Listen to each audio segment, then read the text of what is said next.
আসসালামু আলাইকুম রহমতুল্লাহ। সুপ্রিয় দর্শক, আমরা ইলমুস সরফের ৮ নং প্রাথমিক আলোচনার ৮ নং সবকে কথা বলবো। শাখস অর্থ ব্যক্তি।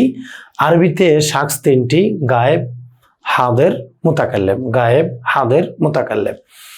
গায়েব এটা গায়েব সে তারা, হাদের তুমি তোমরা, মুতাকাল্লিম আমি আমরা। এখানে আমাদের সারা দেশে একটি ভুল ফাহাম প্রচলিত রয়েছে সরফের গায়েব হাজারকে কেন্দ্র করে। আমরাও যখন পড়েছি এমনটাই আমাদের বুঝছিল, কিন্তু আরবদের বা বড়দের কাছ থেকে আমরা বিষয়টি সমাধান করার সুযোগ পেয়েছি আলহামদুলিল্লাহ। আমাদের শিক্ষার্থীদের অধিকাংশ মনে করেন গায়েব মানে অনুপস্থিত, হাদের মানে উপস্থিত। আসলে সরফের ক্ষেত্রে এই ফাহামটা সম্পূর্ণ ভুল। সরফের হাজের মানে উপস্থিত নয়, সরফের গায়েব মানে অনুপস্থিত নয়। তাহলে গায়েব হাজির বলতে আমরা কি বুঝবো? ইলমুস সরফের গায়েব এর অর্থ হলো যার সাথে কথা বলা হচ্ছে না, যিনি মুখাতাব নন, তিনি হলেন গায়েব। আর হাদের হলো যিনি মুখাতাব, যার সাথে কথা বলা হচ্ছে, তিনি হলো হাদের। যেমন মনে করেন আমরা এখানে 10 জন শিক্ষার্থী আছি, 10 জন তলেবুল ইলম আছি। তো 10 জনের মধ্য থেকে আমি একজনের সাথে কথা বলছি যে আপনার নাম কি, আপনার বাসা কোথায়, আপনি কতটুকু পড়েছেন, কোথায় বোঝেন না, কেন বোঝেন না, এগুলো নিয়ে আমি উনার সাথে কথা বলছি। আমি 10 জন থেকে যখন একজনের সাথে কথা বলছি, তিনি হয়ে গেলেন হাদের, আর 9 জন হয়ে গেলেন গায়েব। তা আমি উনার সাথে বলতে পারি যে দেখেন ওই যে কোনায় বসে আছে সে ছেলেটা, আপনার পাশে যে একটা ছেলে বসে সে ছেলেটা। তো এখানে আমরা কিন্তু সে ব্যবহার করি, ওই ছেলেটা কিন্তু আমার ক্লাসে উপস্থিত, তাহলে আমি এখানে কেন সে বলবো?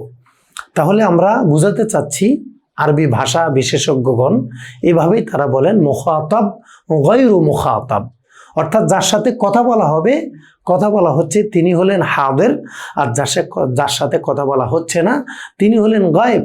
যেমনিভাবে আপনাকে কেউ যখন ফোন করে, দূরে থেকে ফোন করে, আপনি কিন্তু তাকে তুমি বলে সম্বোধন করেন, আপনি বলে সম্বোধন করেন।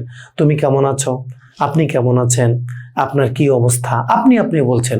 আপনি বলছেন, তিনি কি আপনার সামনে উপস্থিত?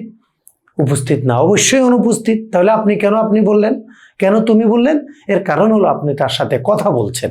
এটাকে আরবিতে বলা হয় মুখাতাব। যার সাথে কথা বলা হবে তিনি হলেন হাদের, আর যার সাথে কথা বলা হচ্ছে না তিনি হলেন গায়েব। এজন্য শিক্ষার্থী ভাইদেরকে বলবো, আপনারা গায়েব হাদেরের বিষয়টা যেন একবারই স্পষ্ট করবেন। সরফের গায়েব হাদের মানে কিন্তু উপস্থিত অনুপস্থিত নয়। এখানে গায়েব হাদের অর্থ হলো হাদের যার সাথে কথা বলা হচ্ছে, আর গায়েব যার সাথে কথা বলা হচ্ছে না।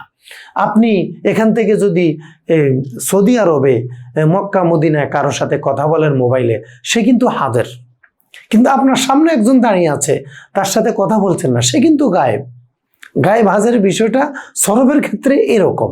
তা আমরা আবারও বলছি, সরফের গায়েব হাজের, গায়েব মানে অনুপস্থিত, হাজের মানে উপস্থিত। এ ধারণাটা সম্পূর্ণ ভুল। এ ধারণা পোষণ করা যাবে না, এ ফাহাম গ্রহণ করা যাবে না। তাহলে গায়েব অর্থ কি? ইলমুস সরফের ক্ষেত্রে গায়েব অর্থ হলো গায়রু মুখাতাব, যার সাথে কথা বলা হচ্ছে না। ইলমুস সরফের ক্ষেত্রে হাদের অর্থ হলো মুখাতাব, যার সাথে কথা বলা হচ্ছে।